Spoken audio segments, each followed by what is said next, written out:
दोस्तों कल जो टाइम गॉड टास्क यानी कि टिकट टू फिनाले टास्क करवाया जा रहा था, जो कि आज भी दिखाया जाएगा आपको। तो भाई टिकट टू फिनाले टास्क जिसको बिग बॉस ने बड़ी चालाकी से बदल करके बाद में टाइम गॉड टास्क कर दिया। पहले कहीं भी नहीं बताया कि भाई ये टिकट टू फिनाले टास्क में टाइम गॉड भी रहेगा, लेकिन जब दो कंटेंडर निकल करके आ गए तो भाई उसको टाइम गॉड में भी कन्वर्ट कर दिया। खैर उस विषय में बाद में बात करेंगे। अभी जिस विषय में बात कर रहे हैं वो है कि भाई विवियन ने जाकर के चुम से माफी मांगी।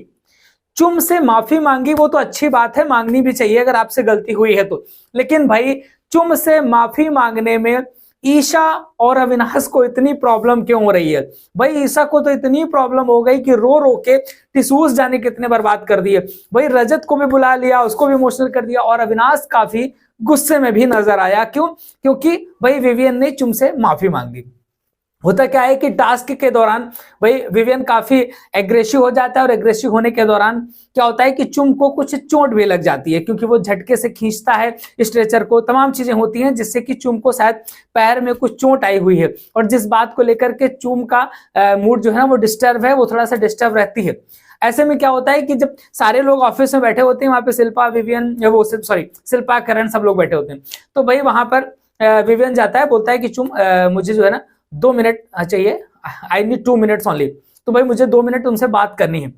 तो ऐसे में क्या होता है कि चुम वहां पर जाती है 2 मिनट बात करने के लिए वहां पर विवियन से। वो बोलती कुछ नहीं है, रो रही होती है।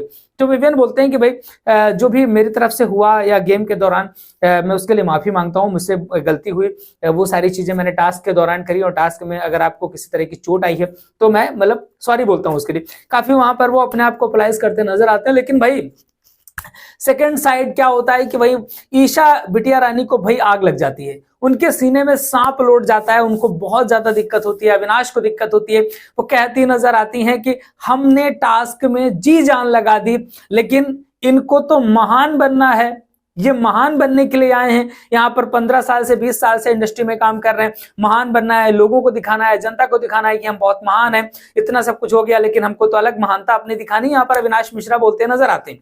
अब भाई आपको इस महानता और सारी गुत्थी समझाते हैं। आखिर भाई ईशा और अविनाश को माफी मांगने से इतनी प्रॉब्लम क्यों हो रही है? ईशा अविनाश को दिक्कत ऐसे नहीं हो रही है, उनको दिक्कत किसी और वजह से हो रही है। वो भी क्या कारण है कि जब बिग बॉस ने पहले तो भाई कहा था कि ये टिकट टू फिनाले, अगर केवल टिकट टू फिनाले टास्क होता तो यहां इनको इतनी दिक्कत नहीं होती। यहां पर टास्क था साथ में टाइम गॉड बनने का। अगर विवियन टिकट टू फिनाले ले आता तो विवियन टाइम गॉड भी बन जाता, और जब विवियन टाइम गॉड बन जाता तो सबसे ज्यादा किसी को फायदा मिलता है तो वो था ईशा बिटिया रानी को। और ईशा को फायदा मिलता है क्योंकि वो उसको सेव करता, हर जगह आगे भी लेके जाता। और लास्ट वीक में टाइम गॉड बनना मतलब बहुत बड़ी चीज थी। बिग बॉस का एक गेम प्लान जो था, उस पूरे के पूरे प्लान को चौपट कर दिया यहाँ पर विवियन ने। और तभी बिग बॉस ने उनसे 2 बार बोला अभी भी आप सोच लो आपको लेना है कि नहीं लेना। फिर उन्होंने सोचा चलो चुम को दे देते हैं। चुम से भी बोला, चुम ने बोला भाई हमको भी नहीं लेना है। अब इन्होंने बोला कि हमने जी जान लगा दी, और ये भी बोलते नजर आए कि अब से आगे से हम जो है ना किसी के लिए नहीं खेलेंगे, हम विवियन के लिए नहीं खेलेंगे, हम अपने लिए खेलेंगे।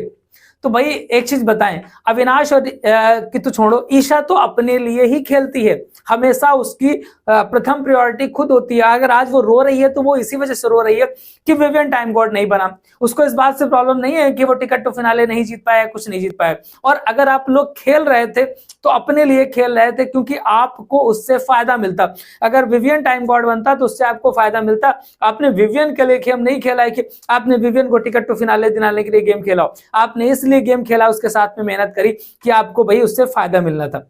और ईशा तो हमेशा से अपने बारे में सोचती है। ईशा का तो वही है ना कि ईशा की प्रथम प्रायोरिटी ईशा, अविनाश की प्रायोरिटी ईशा, विवियन की प्रायोरिटी ईशा, रजत की प्रायोरिटी ईशा। तो भाई ऐसे में तो भाई ईशा ईशा ईशा।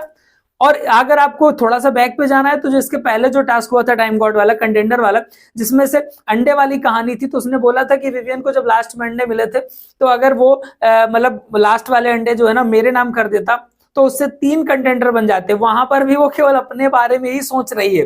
उसने ये नहीं सोचा कि भाई विवियन का हो गया कुछ, उससे खुश नहीं थी वो। उसको प्रॉब्लम थी कि उसको प्रायोरिटी में क्यों नहीं रखा गया, उसके लिए किसी ने अंडे क्यों नहीं रखे, अविनाश ने क्यों नहीं रखे, विवियन ने क्यों नहीं रखे। उसकी दिक्कत ये थी कि करण जब चुम के लिए खेल सकता है तो मेरे लिए क्यों नहीं खेला अविनाश ने, मेरे लिए क्यों नहीं खेला विवियन ने।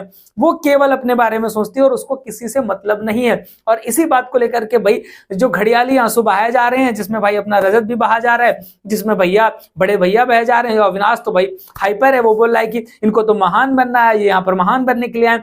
तो विवियन के लिए पीठ पीछे दम से बुराई की जा रही है क्योंकि विवियन ने चुम से माफी मांग ली है। और भाई पूरा का पूरा सिनेरियो ये है कि ना ही अविनाश विवियन का साथ देने वाला है, ना ही ईसा साथ देने वाले। अविनाश तो वैसे भी साथ नहीं देने वाला, उसको तो नौरान ने समझा दिया, सबने समझा दिया, बहुत लोगों ने समझा दिया, लेकिन भाई विवियन भाई को समझ ही नहीं आ रहा है, या फिर वो कुछ और स्ट्रेटेजी अपना रहे हैं, जो भी है।